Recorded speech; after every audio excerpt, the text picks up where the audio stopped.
Carta do apóstolo Paulo aos Filipenses, capítulo de número 4, eu vou ler do versículo 1 até o versículo de número 7.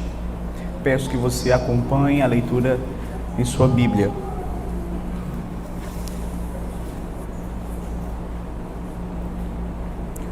Portanto, meus irmãos, amados e muito saudosos, minha alegria e coroa, sim, amados, permanecei deste modo firmes no Senhor. Rogo a Evódia e rogo a Sintique, pensem concordemente no Senhor.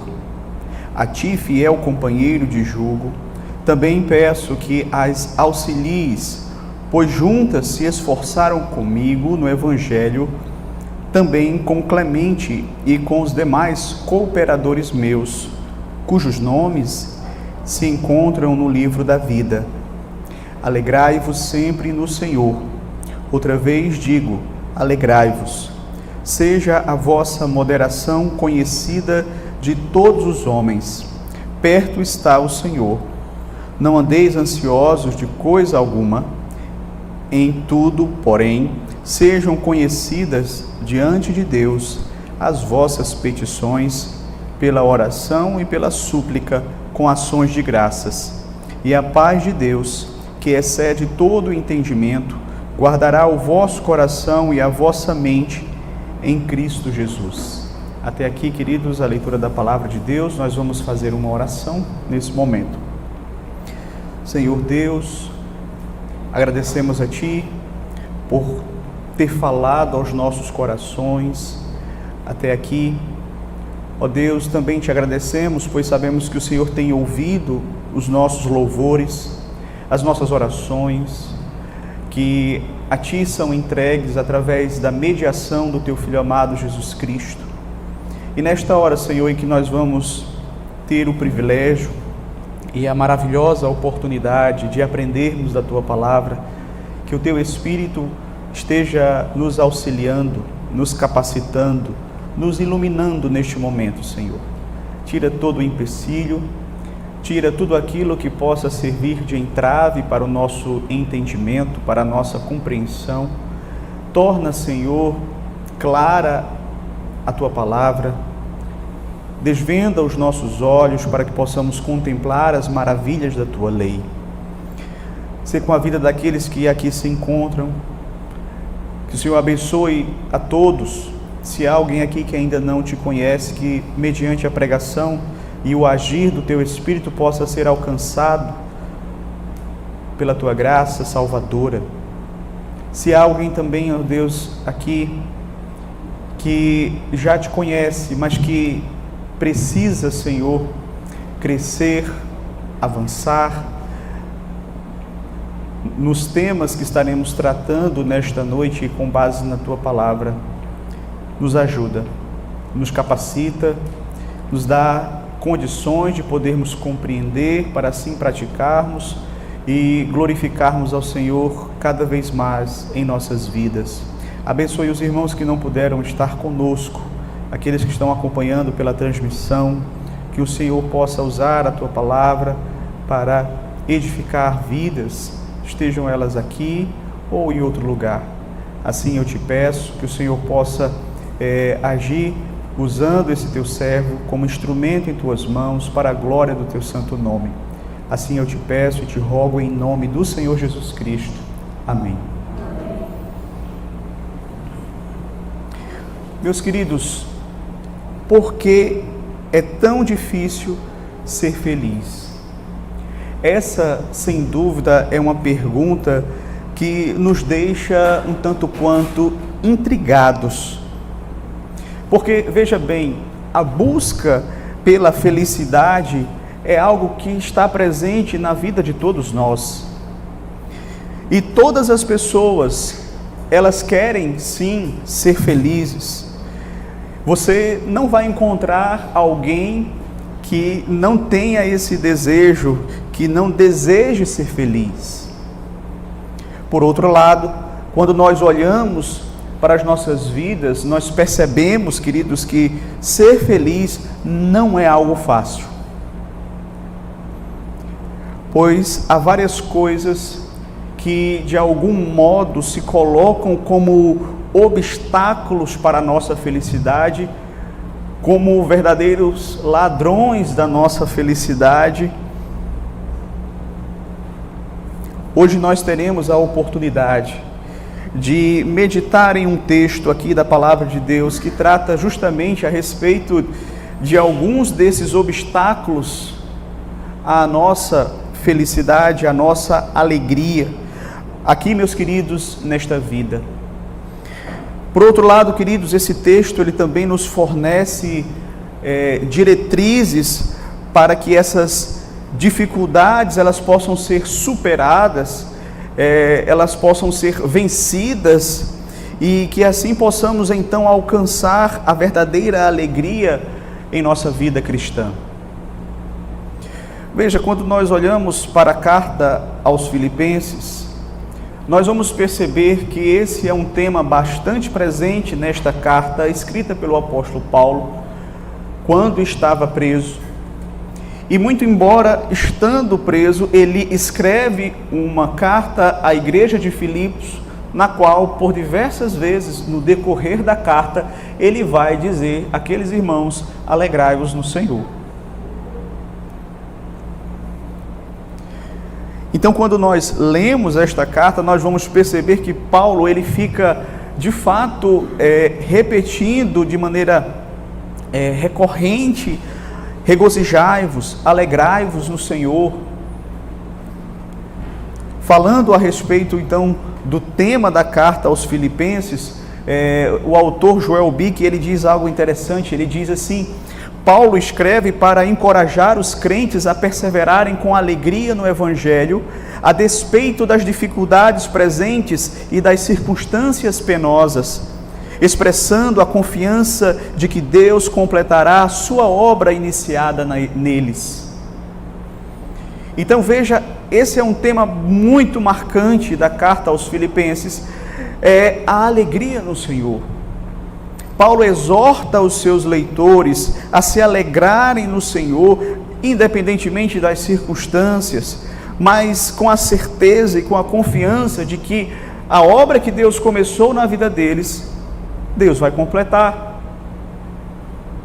Nessa carta, um dos propósitos do apóstolo Paulo é justamente ensinar ali os cristãos da igreja de Filipos a perseverarem na alegria do Senhor, independente das lutas, das dificuldades, das circunstâncias adversas que muitas vezes nós vamos enfrentar, sim, aqui nesta vida. Em outras palavras, apesar das lutas que nós enfrentamos no decorrer da nossa jornada e da nossa peregrinação aqui neste mundo, nós precisamos aprender a nos alegrar sempre no Senhor. Isso é um desafio para mim, para você, para todos nós que somos pecadores. Nos alegrarmos sempre no Senhor, mesmo vivendo em um mundo caído, mesmo sendo pessoas caídas, mas nós precisamos aprender a nos alegrar no Senhor. Com base nisso, queridos, eu gostaria de meditar com os irmãos no seguinte tema: obstáculos para uma vida cristã alegre.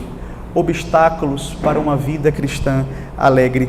Vamos observar aqui nesse texto alguns obstáculos que se levantam contra a alegria cristã. O primeiro deles que eu gostaria de destacar, o primeiro obstáculo à alegria cristã é a questão das dificuldades dos nossos relacionamentos. Veja, o problema dos relacionamentos é um problema que rouba a nossa alegria.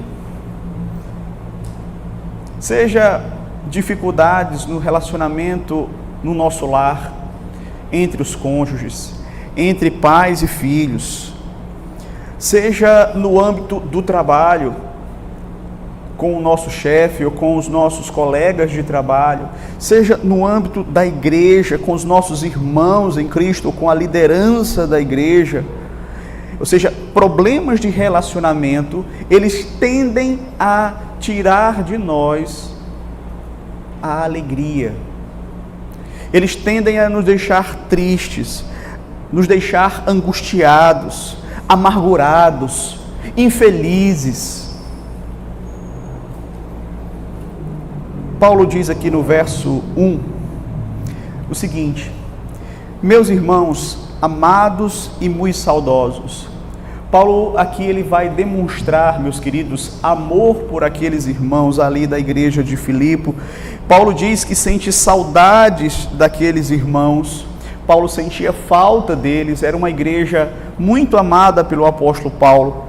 E ele diz também que eles eram a sua alegria e coroa.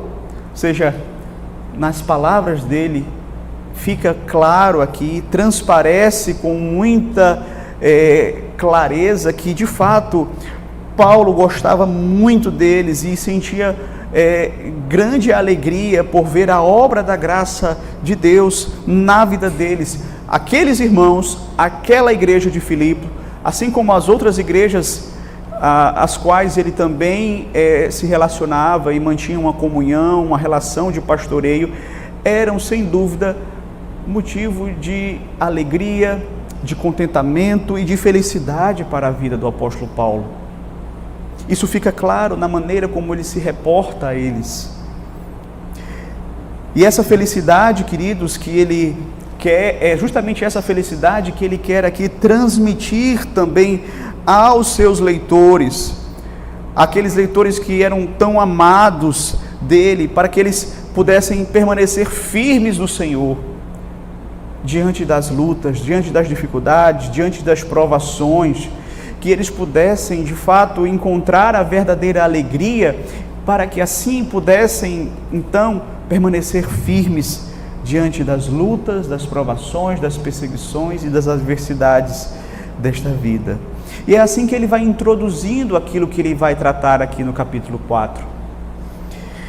E no verso 2 em diante, do verso 2 até o verso de número 4, ele vai então tratar de uma questão bastante específica, que era uma discordância que havia ali entre irmãs que faziam parte da igreja de Filipos. A irmã Evódia e a irmã Sintique. Duas mulheres, duas irmãs em Cristo, duas colaboradoras, mas que estavam passando por um período de divergência, de discordância, de conflito. Nós não sabemos se elas viviam esse conflito de maneira aberta, se elas de fato discutiam ou se desentendiam, brigavam abertamente. O texto não deixa claro se havia tal atitude, mas o fato é que aquela desavença entre as duas irmãs já estava se tornando algo notório, ao ponto de chegar aos ouvidos do apóstolo Paulo, lá em Roma, na sua prisão. Aquilo já estava afetando a comunhão da igreja, afetando a saúde espiritual da igreja e a saúde espiritual daquelas irmãs. Então Paulo, sabedor disso, Paulo sabedor de que havia esse conflito e que esse conflito ele de fato prejudicava a comunhão entre aquelas irmãs, a comunhão da igreja de Cristo, tirava delas a alegria e tirava da própria igreja a alegria verdadeira.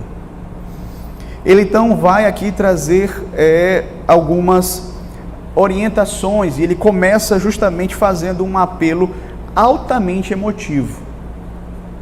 Se você observar comigo no verso 2, Paulo diz assim: rogo a Evódia e rogo a Sintique que pensem concordemente no Senhor. Veja a expressão que Paulo utiliza aqui: eu rogo, eu suplico, eu peço a vocês, minhas irmãs em Cristo, que voltem ao bom senso cristão. É interessante como ele faz questão de mencionar especificamente: rogo a Evódia, rogo a Sintique, eu rogo a vocês duas. para que vocês possam pensar concordemente no Senhor. Essa era a súplica que ele estava fazendo ali. E pensar concordemente no Senhor, queridos, não significa você meramente tratar do problema de forma superficial, colocando panos quentes. Não é um faz de conta. Não vamos fazer de conta que o problema está resolvido.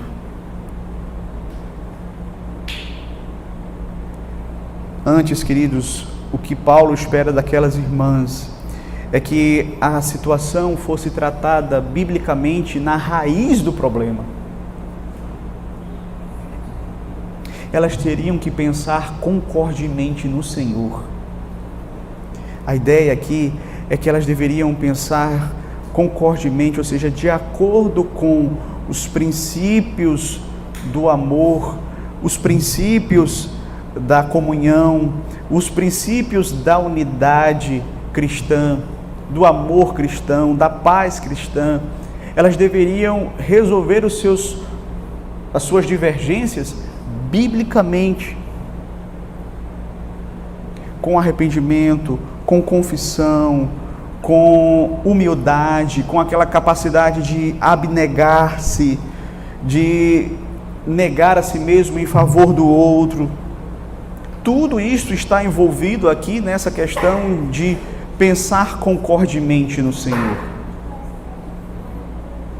Significa lidar biblicamente com o problema, com o conflito, com a desavença. E isso não é fácil. Para nós pecadores, isso não é fácil.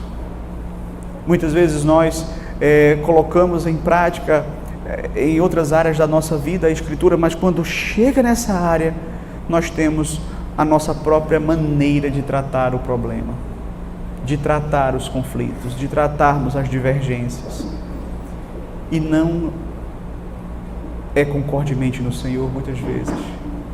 E é justamente por não ser concordemente no Senhor que muitas vezes os problemas não são devidamente resolvidos. Porque, meus queridos, é difícil ser feliz por causa dos problemas de relacionamento. E é fácil, meus irmãos, resolvermos, solucionarmos esses problemas de relacionamento? Não. E muitas vezes nós vamos até que pedir ajuda a outras pessoas para que a situação possa ser então resolvida. E é isso que Paulo vai mencionar aqui no verso 3. Ele pede que alguém possa intervir naquela situação, ajudar aquelas irmãs a pensarem concordemente no Senhor, a reatarem ali os laços da comunhão. Veja o que ele vai dizer no verso 3. A ti, fiel companheiro de jugo, também peço que as auxilies, pois juntas se esforçaram comigo no Evangelho, também com Clemente e com os demais cooperadores meus, cujos nomes se encontram no livro da vida. Paulo menciona aqui um companheiro fiel de jugo, que ele viesse a intervir ali naquela situação, auxiliando aquelas irmãs a voltarem à comunhão. Esse fiel companheiro de jugo, nós não sabemos se Paulo estava se referindo ali a alguém que talvez foi companheiro de Paulo no Evangelho e também nas prisões, ou alguém que era prisioneiro em Cristo, ou seja, uma palavra vamos dizer assim, de alguém que está, assim como Paulo, submisso a Cristo. De qualquer forma, o que nós podemos de fato afirmar aqui é que este companheiro, ele era alguém da confiança do apóstolo Paulo, era alguém que era fiel ao Senhor, era alguém maduro espiritualmente, e Paulo aqui roga que ele possa intervir ali, ajudando aquelas irmãs a reatarem os laços da comunhão. Ele diz: a ti, fiel companheiro de jugo, também peço que as auxilies. Então veja, elas precisavam de auxílio.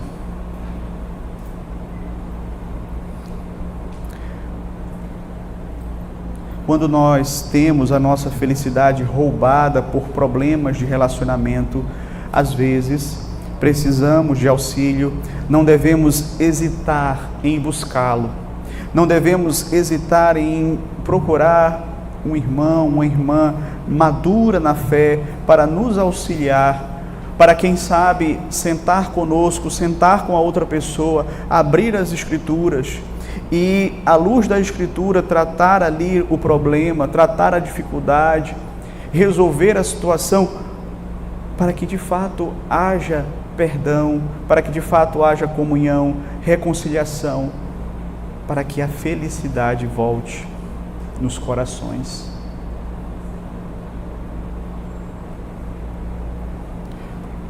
E é interessante você observar no texto que Paulo deixa claro que essas irmãs não eram irmãs inoperantes, elas eram envolvidas na igreja, elas eram ativas na obra de Deus, elas tinham se esforçado juntamente com o apóstolo Paulo, na transmissão, na propagação, no compartilhamento das boas novas. E não somente com Paulo, mas também com outros cooperadores que Paulo menciona, com Clemente e outros cooperadores cujos nomes estão escritos no livro da vida.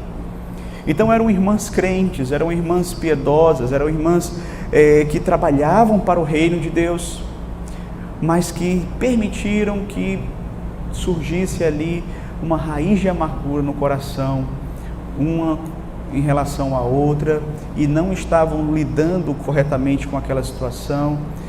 E aí o apóstolo Paulo, na sua característica de pastor, ele vai e ele busca tratar da situação, pedindo que elas de fato pensem concordemente no Senhor, pedindo que alguém pudesse intermediar aquela situação. Porque de fato, queridos, relacionamentos, quando há conflitos, quando há discordância, quando há desentendimento, nós sabemos que isso tira a nossa alegria, e isso também não alegra o coração do Senhor. Isso também é algo que não agrada ao Senhor. O desejo de Deus é que o seu povo viva em comunhão. Portanto, queridos, a primeira razão por que é tão difícil ser feliz é essa questão dos desentendimentos que muitas vezes roubam a felicidade do nosso coração, e isso precisa ser corrigido, isso precisa ser tratado, isso precisa ser resolvido pensando concordemente no Senhor, se for necessário até com a intervenção de um irmão, uma irmã mais madura na fé, para que a situação possa ser então resolvida, restaurada, e assim possamos ter novamente a nossa alegria, a nossa felicidade. Porque se nós insistirmos nos conflitos, vai ficar muito difícil nós sermos felizes.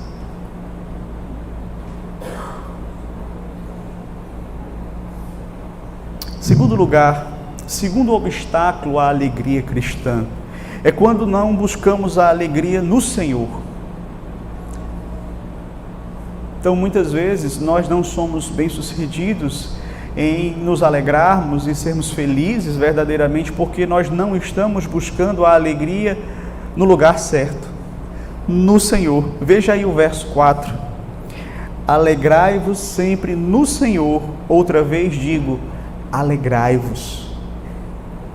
Como eu disse, queridos, todos buscam a felicidade. As pessoas do mundo, elas não vão buscar a felicidade no Senhor. Algumas vão buscar a felicidade na bebida, outras nas drogas, outras nos relacionamentos ilícitos, outras na sexualidade fora dos limites estabelecidos por Deus. Ou seja, a tendência natural do ser humano é buscar a felicidade à sua própria maneira e de maneira egoísta. Então, você vai perceber isso na maioria esmagadora ao nosso redor. Pessoas que buscam a felicidade de forma egoísta. Pessoas que buscam a autogratificação como sendo uma maneira de preencher o vazio da sua alma, os anseios do seu coração, não é? Como sendo uma maneira de realmente encontrarem a felicidade. Porém, Paulo vai dizer: alegrai-vos sempre no Senhor. Meus irmãos, o homem e a mulher não têm outra opção. A alegria genuína, a paz genuína, o contentamento genuíno só podem ser encontrados no Senhor. Se você buscar em qualquer outra fonte, você vai se frustrar. Somente quando nós estamos no Senhor é que nós podemos buscar a verdadeira alegria. A verdadeira alegria naquele que viveu e morreu por nós. Não significa, queridos, que nós não podemos nos alegrar nas bênçãos e dádivas que o Senhor nos concede. Não é isso, nós podemos sim nos alegrar. Mas o foco do texto aqui é que o centro da nossa alegria não está nessas coisas. O centro da nossa alegria é Cristo, é o Senhor. A nossa alegria está fundamentada nele. E Paulo quer que nós nos alegremos no Senhor, e veja que ele fala no plural, ou seja, ele quer que a igreja de maneira conjunta se alegre no Senhor. A demonstração é nesse sentido. A ênfase aqui não é numa busca egoísta, individual, a minha alegria no Senhor. Não, eu quero me alegrar junto com os meus irmãos, e eu vou me alegrar na medida em que eu vejo que os meus irmãos também estão alegres no Senhor.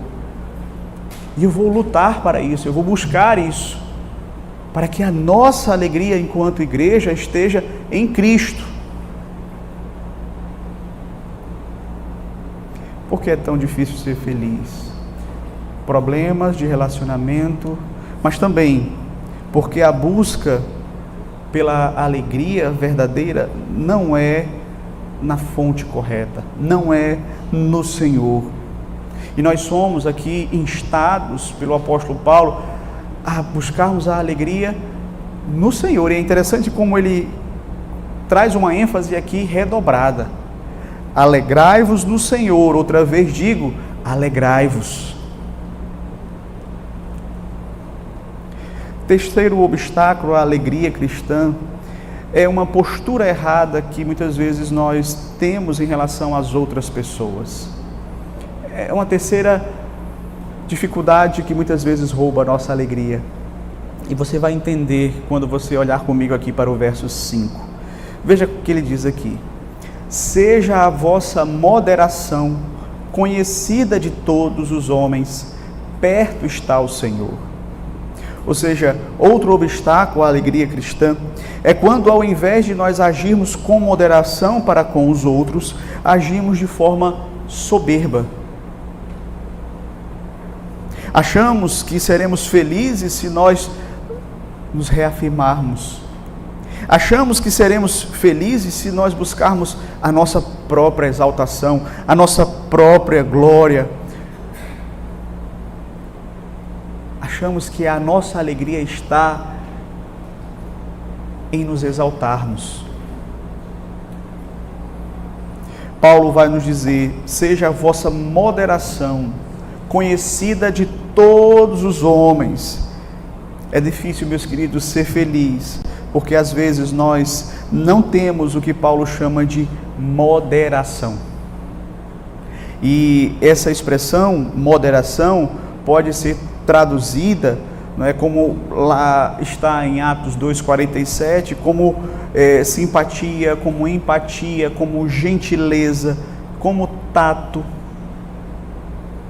Ou seja, é uma atitude onde não buscamos nos exaltar, mas de maneira humilde, nós somos gentis. nós não buscamos a nossa própria glória, mas nós temos uma atitude humilde de gentileza para com o outro, de benignidade para com o outro, de bondade para com o outro. Essa característica ela é um pouco diferente da discórdia que nós vimos no primeiro ponto, não é? Quando ali Paulo está falando de uma situação onde há um conflito entre duas irmãs, não é? Aqui a atitude é uma atitude mais genérica em relação às pessoas, uma atitude que muitas vezes nós expressamos para com todas as pessoas de falta de moderação, quando nós agimos de forma soberba. E a questão é, queridos, qual é a imagem que nós estamos transmitindo àqueles que estão ao nosso redor? Será que é uma imagem de uma pessoa arrogante, de uma pessoa prepotente? Será que é uma imagem de alguém que afasta as pessoas de você? Ou será que a imagem que você transmite é uma imagem de alguém que aproxima as pessoas? Como você é visto lá na sua vizinhança, lá no seu trabalho, lá na sua escola? Paulo está ensinando aqui, seja a vossa moderação conhecida de todos os homens. Paulo está falando, meus irmãos, de testemunho cristão. Porque é difícil ser feliz? Porque muitas vezes nós somos exatamente o contrário disso. E quantas pessoas que muitas vezes estão nas igrejas, mas que elas são conhecidas não por sua moderação, mas exatamente pelo contrário, por uma atitude de prepotência, de arrogância, de soberba no lidar e no tratar com o próximo. E isso não passa desapercebido daqueles que convivem conosco, porque nós sempre somos observados. Esteja você no seu lar, esteja você na sua escola, esteja você no seu trabalho ou na igreja, nós sempre somos observados. Seja a vossa moderação conhecida de todos os homens, perto está o Senhor. Veja aqui, Paulo, ele vai ainda acrescentar aqui esta maravilhosa verdade: perto está o Senhor. Um dos problemas de não agirmos com moderação é justamente porque nós pensamos que o Senhor está longe. É porque nós pensamos que o Senhor está distante, ou que o Senhor ele é indiferente ao nosso comportamento, à maneira como nós vivemos e a maneira como nós tratamos as outras pessoas, aquilo que nós estamos fazendo. Aliás, qualquer um desses problemas que roubam a nossa felicidade, podemos perceber este mesmo padrão. Muitas vezes professamos a nossa fé e acabamos vivendo de maneira contrária à nossa profissão de fé, como se o Senhor estivesse longe, como o Senhor não se importasse com a maneira como nós lidamos com os conflitos que nós temos, como se o Senhor não se importasse com a nossa busca desenfreada por encontrarmos alegria nas coisas deste mundo, como se o Senhor não se importasse na maneira como eu trato o meu próximo, se é com moderação ou com prepotência, com arrogância. Mas o Senhor não está longe. Paulo diz: o Senhor está perto. Essa expressão, perto está o Senhor, era uma expressão que traz, sim, conforto para nós, porque, de fato, se o Senhor está perto, Ele está conosco, Ele está nos ajudando, na medida em que nós buscamos forças nele para vivermos uma vida agradável a Ele, Ele vai nos capacitar. Mas também, essa expressão nos lembra que nós não podemos viver de maneira a pensar que Deus é indiferente para com a nossa vida, a vivermos de uma maneira como se Deus não estivesse vendo o que nós estamos falando, porque perto está o Senhor. O Senhor está vendo tudo o que nós fazemos durante a nossa semana. Ele está perto, Ele sabe, Ele conhece. Salmo 139 vai dizer que Ele conhece o nosso deitar, o nosso levantar, ainda a palavra não me chegou à boca, o Senhor já conhece toda, o Senhor me conhece completamente, então eu nunca posso perder isso de vista. Em quarto lugar, e o último obstáculo que Paulo menciona aqui, a nossa alegria, é a nossa atitude com relação às circunstâncias da vida. Isso também é algo que muitas vezes rouba a nossa alegria, a nossa atitude em relação às circunstâncias da vida. Veja o que Paulo vai dizer aqui no versos 6 e 7. Não andeis ansiosos de coisa alguma, em tudo, porém, sejam conhecidas diante de Deus as vossas petições, pela oração e pela súplica, com ações de graças. E a paz de Deus, que excede todo o entendimento, guardará o vosso coração e a vossa mente em Cristo Jesus. Infelizmente, queridos, por vezes nós ficamos ansiosos, ficamos angustiados com as situações adversas que nos cercam. Certamente a nossa ansiedade, ela não vai contribuir para que aquela situação seja de fato resolvida. Na maioria das vezes, ela só vai prejudicar. Então, a ansiedade, ela não vai contribuir para que eu possa resolver de fato o problema. Ela só vai causar mais problemas. Ela vai me trazer mais problemas, mais dificuldades.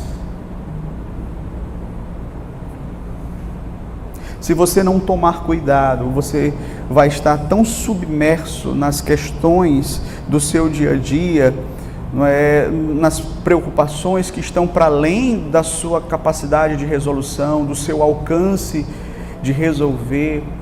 Você vai viver tão preocupado com o dia de amanhã, com aquilo que você não tem controle, com aquilo que cabe a Deus resolver.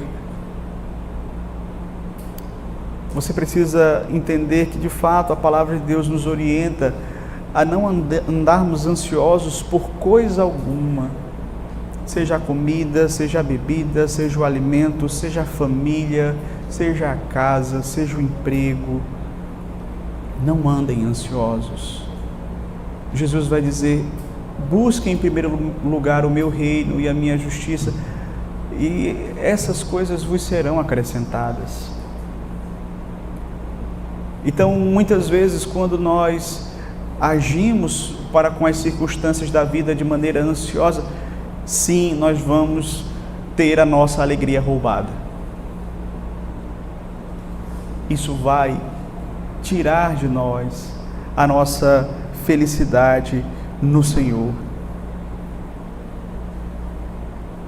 A palavra de Deus vai dizer claramente: basta a cada dia o seu próprio mal, ou seja, Deus, Ele nos dá a graça para que a gente possa lidar com os problemas de hoje.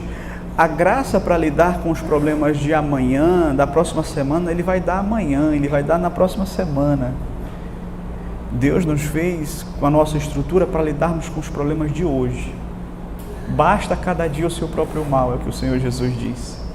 Não queira trazer os males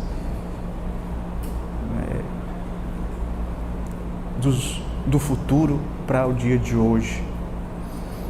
Então, Paulo vai dizer aqui a preocupação com as coisas que estão ao nosso redor e que invariavelmente nós não somos capazes de controlar, nem de fazer nada para que elas mudem. E é interessante, uma vez eu li uma pesquisa de que a grande maioria das coisas com as quais nós nos preocupamos são coisas que nós não somos capazes de resolver.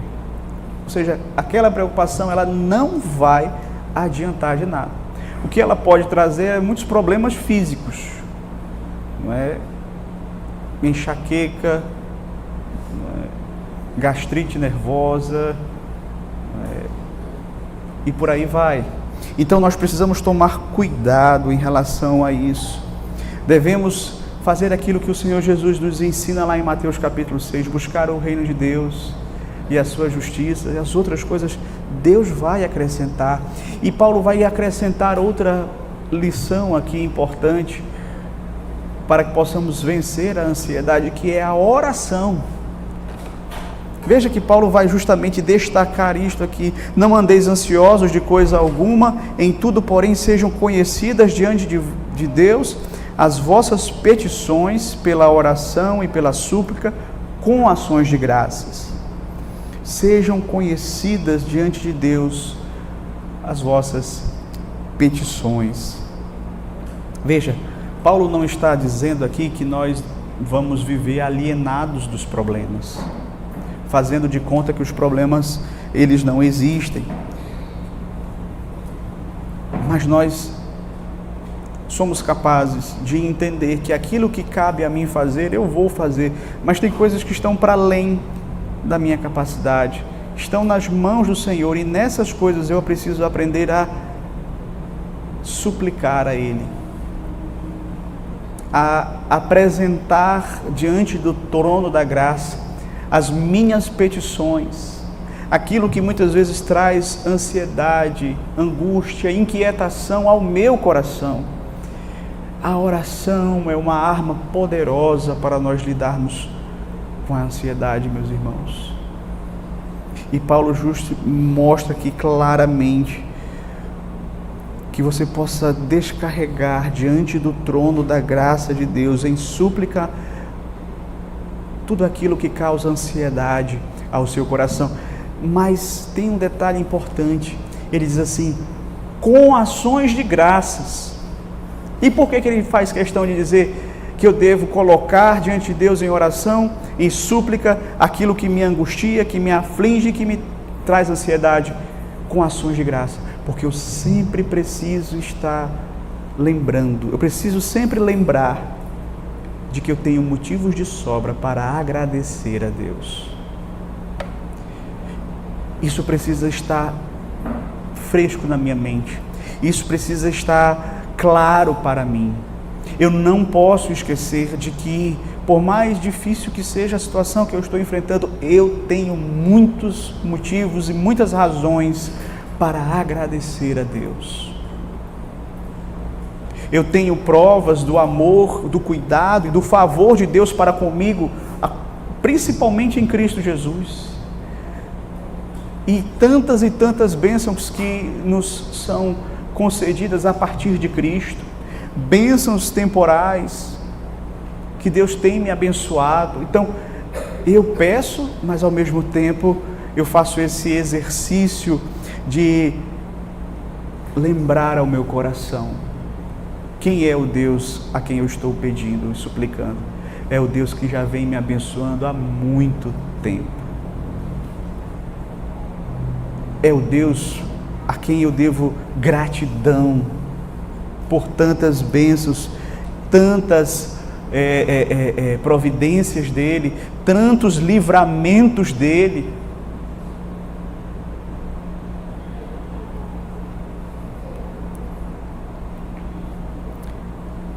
Um dos remédios para as ansiedades é pensar nas bênçãos, pensar no que Deus fez, pensar em como Deus já resolveu aqueles problemas que para você, humanamente falando, eram impossíveis serem resolvidos.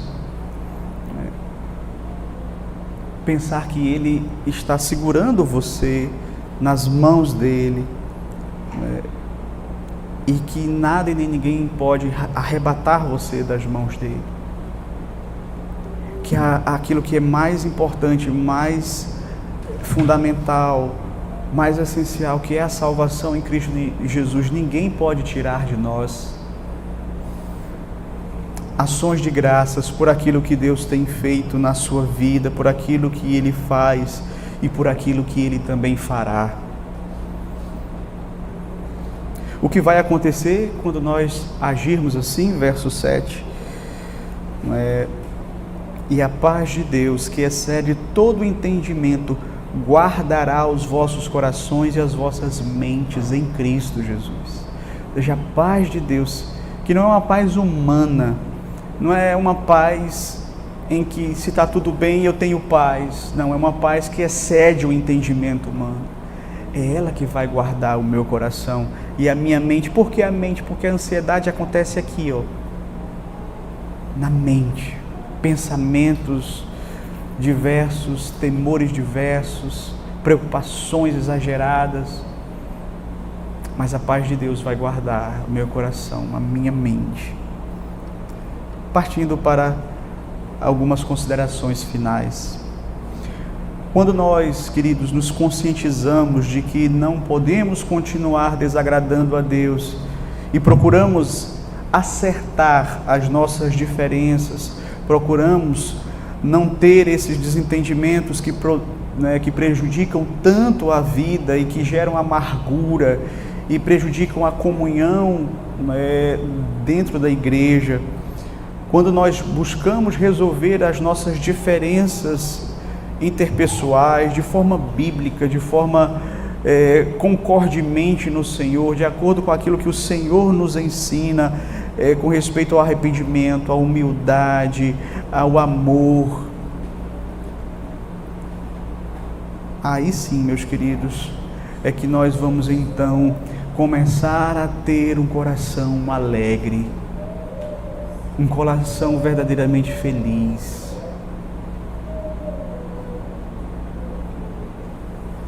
Um coração sem aquele peso.